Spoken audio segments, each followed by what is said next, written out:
अगले सवाल पे आ जाते हैं। केजरीवाल जी एक मिनट अभी सुधांशु भाई ने बड़ा कहा वो भ्रष्टाचारी, ये भ्रष्टाचारी। मैं फिर कहूंगा क्या वो नेचुरली, अभी कुछ दिनों पहले भाई बहन थे सुमेरा जी वो नेचुरली करप्ट पार्टी थी। मोदी जी ने चंडीगढ़ में तो भाई भाई हैं आप लोग साथ में हैं, अभी कैसे जी? चंडीगढ़ का मेयर का इलेक्शन हम लोग जीत गए। क्या हुआ मेयर के इलेक्शन में? छोड़ दीजिए ना, अनिल मसीह कौन था भूल गए।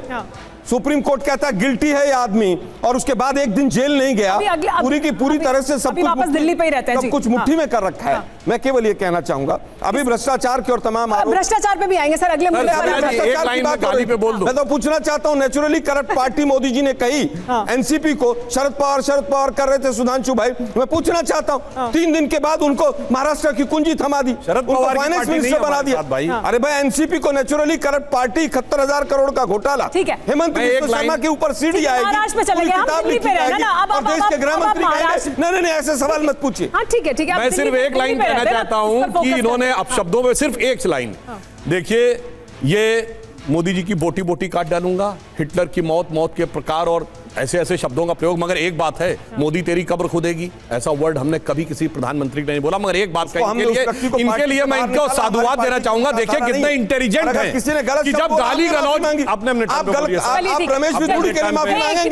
अभी अपने देखिए इनकी एक खास बात है, ये गाली गलौज की भाषा में भी वोट बैंक का ध्यान रखते हैं। ये नहीं कहा मोदी भस्म हो जाएंगे, क्योंकि हिंदू धर्म में चिता लगती है, भस्म होता है, कब्र नहीं खुदती है। गाली गलौज में भी पूरा ध्यान रखते हैं। अगला सवाल अगले मुद्दे पर आते हैं और आलोक जी अभी मिलेगा धूड़ी के लिए थोड़ा सा भी इनको दुख है, बता दीजिए। बिल्कुल हम तो बिल्कुल सनातन इसको गलत कह रहे हैं, मगर ये बताइए सुनिए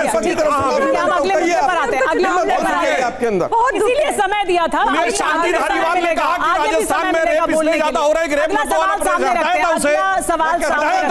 मैं कहता हूं आपका सबसे वरिष्ठ मंत्री था, और बाकी छोड़िए, दूसरों को छोड़िए, अपनी पार्टी की महिला को टंच माल किसने बोला था? कांग्रेस के नेता दिग्विजय सिंह जी ने। सुधांशु जी नियम सारे दूसरों के लिए है क्या? आप लोगों के लिए? सबके लिए। आप दोनों को चुप करा रहे हैं लगातार, दोनों को। हमारे बीच में सुमेरा जी भी बोलेंगे, तमाम एंकर्स बोलेंगे कांग्रेस के बीच में। नहीं मैं उनको भी लगातार कह रही हूं। शांति धारीवाल ने गलत बोला, मैं माफी मांगता हूं। मैं मांगिए रमेश बिधूड़ी के लिए हिम्मत है तो मुद्दे पर रहते हैं। अभी आगे बोलने का मौका मिलेगा। अभी अगले मुद्दे पर आते हैं, अगले सवाल पर आते हैं। यमुना के अमोनिया का सच क्या है? क्योंकि ये इस वक्त सबसे बड़ा मुद्दा है, दिल्ली का ट्रेंडिंग मुद्दा है। इस पर आप लोगों ने अपनी बात रखी थी, तो अमोनिया का सच क्या है, ये बड़ा सवाल है।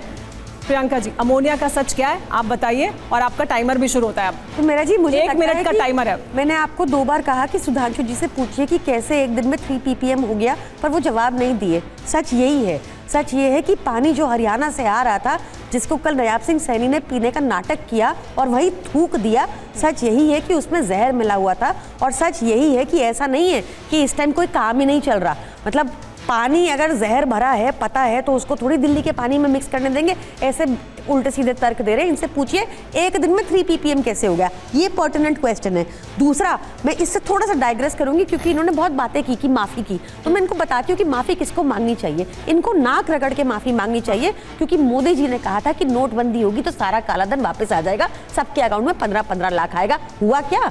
उन्होंने कहा था मुझे मिल जाना चौराहे पर। किस चौराहे पे आना है उनसे पूछ लीजिए, इनसे पूछ लीजिए। मोदी जी ने कहा था कि बहुत बढ़िया अर्थव्यवस्था करूंगा, पर आज ऐसी अर्थव्यवस्था है कि अगर आप 25,000 रुपया कमाते हैं महीने का, तो आप देश के टॉप 10% में आते हैं। 80 करोड़ लोगों को इन्होंने अनाज पे मोहताज कर दिया। अमोनिया से आपका टाइम अप हो गया प्रियंका जी, लेकिन अमोनिया पे पूछे 3 ppm मैं पूछूंगी, सब जवाब बोलेंगे, लेकिन इलेक्शन कमीशन ने तो आपसे भी पूछा है ना, हमने जवाब दिया, सारे जवाब दिए हैं आपने। हरियाणा सरकार ने आंखें खोलनी होंगी, क्या जवाब दिया? आंखें खोलनी होंगी उनको। देखा कहां पर मिलाया गया, ये पूछा गया कि कहां पर मिलाया गया, आपने कैसे पकड़ा, कौन सी विधि है, कौन से वो इंजीनियर्स थे, ये बिल्कुल स्पेसिफिक सवाल पूछे गए चुनाव आयोग से। मेरे से मैं सारे जवाब दूंगी, इनको क्या है, इनको तो वॉक ओवर चलना मिलना है।